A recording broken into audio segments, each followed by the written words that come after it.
Bom dia a todos, estamos de volta com mais uma oportunidade de falarmos do amor de Cristo. Hoje, dia 30 de abril, e estaremos falando hoje sobre um assunto muito importante, a perseverança na fé, baseado em Hebreus capítulo 10, o versículo 19. Tendo, pois, irmãos, ousadia para entrar no santuário pelo sangue de Jesus. Estaremos falando do versículo 1 até o do versículo 19 até o versículo 26. Mas eu li um versículo para nós sermos breves. Nós vemos aqui, em primeiro lugar, toda a carta ela é endereçada a alguém ou um grupo de pessoas. Existem cartas pastorais e existem cartas que ela é voltada para a igreja e outras demais. Esta carta ela estava sendo endereçada aos judeus que haviam se convertido ao cristianismo. Eles estavam vivendo uma grande pressão e os seus corações estavam tutibiando, porque esta pressão fazia com que eles pudessem voltar ao judaísmo. E era justamente os judaizantes que os pressionavam. Isso pode acontecer com qualquer um de nós, como por exemplo, se converter ao cristianismo e de repente você pode tutibiar em algumas coisas e voltar às práticas antigas, ao passado. Por isso que o tema é perseverança na fé. Esse grupo de irmãos, eles eram de uma segunda geração. Eu vou explicar melhor. Quando você é testemunha ocular de alguma coisa, de algum acontecimento, você conta a história com mais propriedade, com mais inspiração. Quando você vai repassando a história para outras pessoas vão contando com menos propriedade e com menos inspiração. Então nós vemos que esses irmãos que haviam se convertido, eles eram de uma outra geração que não presenciaram o momento dos apóstolos, por exemplo. Então nós vemos aqui que eles estavam tutibiando, sendo pressionados pelos judaizantes.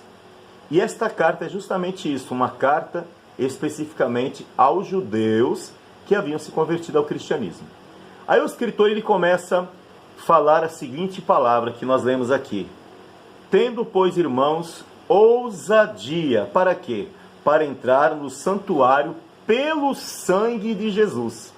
O escritor ele já trata especificamente de que eles agora não precisam mais de formalidades como no Antigo Testamento, aonde uma pessoa, por exemplo, para que o seu pecado fosse encoberto, traria um animal, o sumo sacerdote intercedia, porque o povo não tinha acesso de oração diretamente ao Pai. Por isso, quando Jesus morreu, ele foi o Cordeiro perfeito, que de uma vez por todas morreu na cruz do Calvário por toda a humanidade. Mas no Antigo Testamento não era assim. Então havia um intercessor, um mediador, um sacerdote. Mas agora o escritor está tratando a seguinte questão: vocês agora não vivem mais segundo a lei, mas na dispensação da graça. Então vocês agora entendam e não esqueçam, tendo, pois, irmãos, ousadia. A palavra ousadia está no sentido desse contexto de intimidade, ou seja, tenha intimidade. Você, por exemplo, só tem acesso à casa de uma pessoa, você não vai entrar numa casa sem primeiro apertar a campainha ou bater palma. A pessoa tem que lhe convidar. Você não vai ter acesso, por exemplo, a um lugar particular de alguém sem que você tenha uma intimidade com este alguém. Muito bem. Hoje nós temos ousadia, ou seja, intimidade. Nós temos hoje a particularidade, não existe mais formalidades. Em qualquer momento eu posso dobrar o meu joelho, ou até mesmo estando em pé, eu posso, no meu coração, orar ao Pai em nome de Jesus, e eu tenho acesso diretamente ao Pai. Essa convicção eles estavam perdendo. Então o escritor fala assim: tendo ousadia, vocês não têm mais formalidade, vocês têm acesso diretamente ao Pai na pessoa de Jesus Cristo.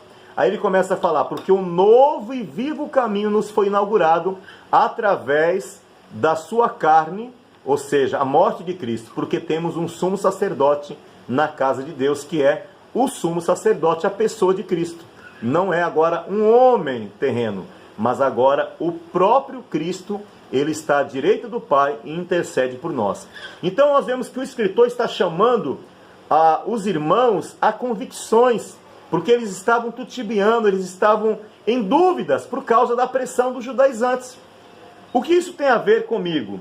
Quem sabe você está vivendo uma pressão de outras situações, a pressão da vida, as dificuldades, e você muitas vezes está titubeando no seu relacionamento com Deus.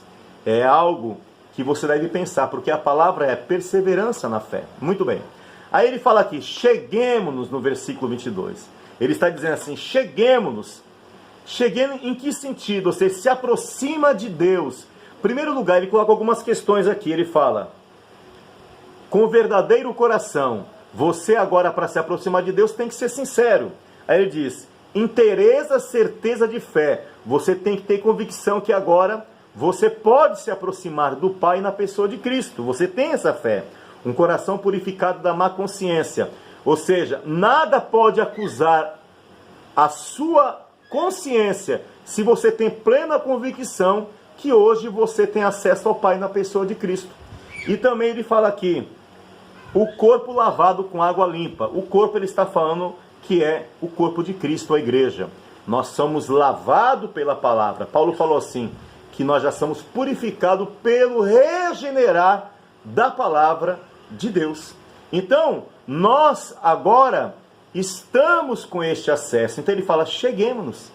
Você que está me ouvindo agora, aproxima-te de Deus. Fale com Ele.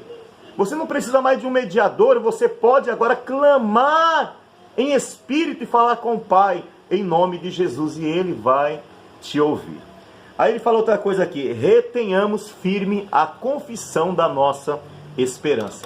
Um dia você aceitou Jesus, foi a sua confissão, a confissão de fé. Retenha isso, guarde com muita propriedade. Não deixe que nada venha anular o dia da sua entrega para Jesus. Pastor, eu nem lembro quando foi mais, já faz 10 anos, é verdade. Você pode ter esquecido, mas está registrado no livro da vida. Porque aquele que confessar o Pai diante dos homens, o Senhor o confessará diante do Pai que está no céu. E o que é ligado na terra é ligado no céu. Então, a confissão da sua esperança está registrada no livro da vida. E você tem que guardar, retenha. Não permita que nada venha interromper este momento tão especial. Ele continua dizendo as seguintes palavras.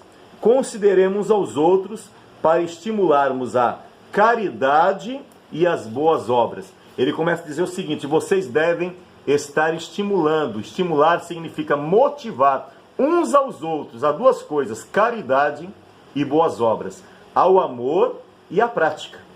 Ou seja, você deve amar, mas você deve demonstrar este amor com atitudes, com prática. Então vocês devem se envolver entre vocês em comunhão. Aí no próximo versículo ele nos fala assim, não abandonando a vossa congregação, como é de costume de alguns, mas antes admoestando uns aos outros, quanto mais que vedes que vai se aproximando aquele dia. Então ele está dizendo o seguinte, você não pode ser independente. Você não pode ser uma pessoa, como por exemplo, negligenciar estar junto e desistir dos demais, da congregação. Como você fosse algo que não precisasse estar junto com os irmãos, não dependesse do seu próximo, não. É muito simples, se você tirar uma brasa do fogo e colocar de lado, vai apagar. Se você pegar o dedo e cortar o dedo, arrancar fora, o seu corpo vai viver? Sim, mas o dedo vai necrosar e morrer. Ou seja, uma pessoa não pode se excluir do meio da congregação, do povo de Deus. Você não pode se tornar independente. Você não pode achar que você não precisa dos demais, porque quando você comunga o relacionamento e a comunhão no lugar onde Deus te colocou, o que vai acontecer? Você vai compartilhar a fé, vai fortalecer uns aos outros, vai enfrentar as lutas juntos, crescem, vocês amadurecem, dividem experiência, vocês motivam uns aos outros.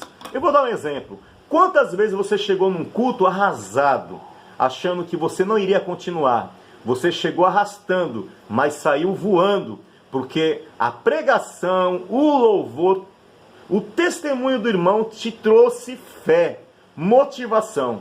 Então, quando estamos entre os demais irmãos, uns aos outros estão estimulando a fé, a comunhão, a perseverança. E você não pode se achar independente, porque nós dependemos. Paulo falou assim, que o ouvido não pode dizer que não precisa da boca, e nem a mão dizer que não precisa do pé. É muito simples isso.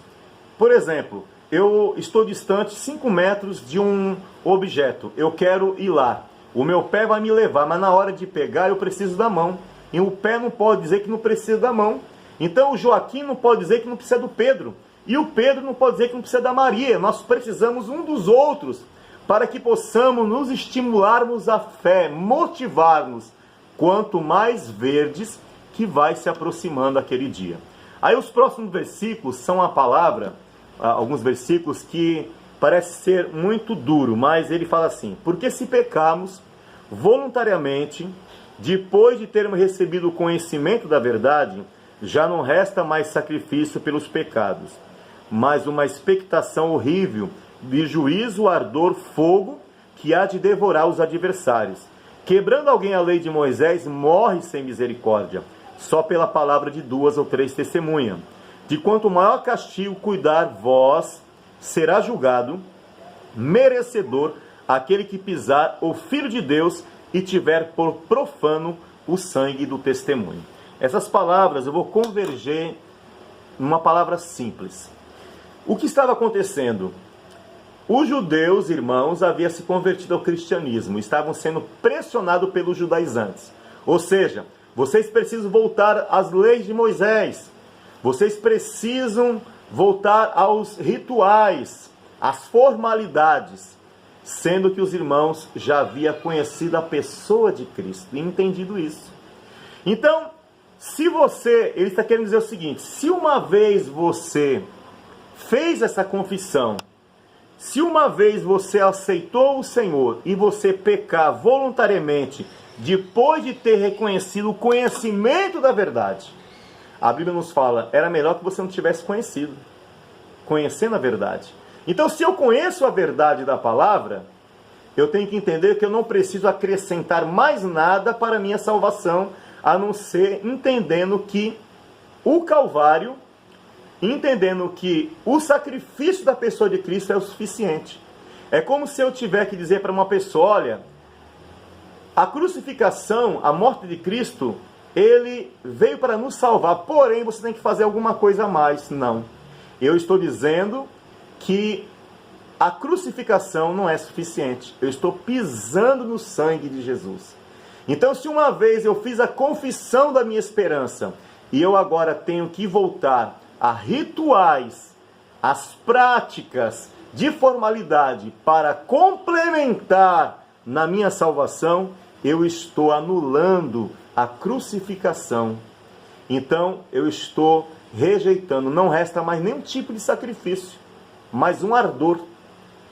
É como ele está falando, que pela lei de Moisés, com 2 ou 3 testemunhas já era o suficiente. Ou seja, se eu anulo a crucificação e digo que eu preciso de alguma coisa a mais para ser salvo, eu estou, na realidade, invalidando o sacrifício da pessoa de Cristo. E isso eu não posso fazer, porque eu entendi que o sacrifício de Cristo é o suficiente para a minha salvação. A palavra é perseverança na fé. Talvez você esteja titubeando. Talvez você esteja em dúvidas. Porque você está sendo pressionado por tantas coisas. Não permita, meu amado, que nada venha roubar a sua convicção e a sua fé na pessoa de Jesus Cristo. O sacrifício do Calvário, da pessoa de Cristo, já foi o suficiente para a nossa salvação. É claro que agora eu devo permanecer. Jesus falou, aquele que permanecer até o fim será salvo. Então eu tenho que entender que eu vou cooperar para essa salvação. Em que sentido? Me manter santo, me abdicando, procurando servir, cumprir o ID, praticando a vontade de Deus, mas entendendo que a salvação é por meio da fé na pessoa de Jesus Cristo. Não permita que nada roube esta intimidade e relacionamento que você tem com Deus. Senhor, obrigado pela tua palavra. Fortalece os nossos irmãos que porventura estejam em dúvidas, que o Senhor possa edificá-los na fé e dar graça para permanecer até o fim, em nome de Jesus. Amém. Entre no canal do YouTube, PRJ Motivações, você vai lá, compartilhe com outros irmãos e amigos, dê a sua opinião, como também Juveraldo Jorge, PRJ Motivações em nosso Face. Que Deus abençoe a todos, no nome de Jesus. Amém.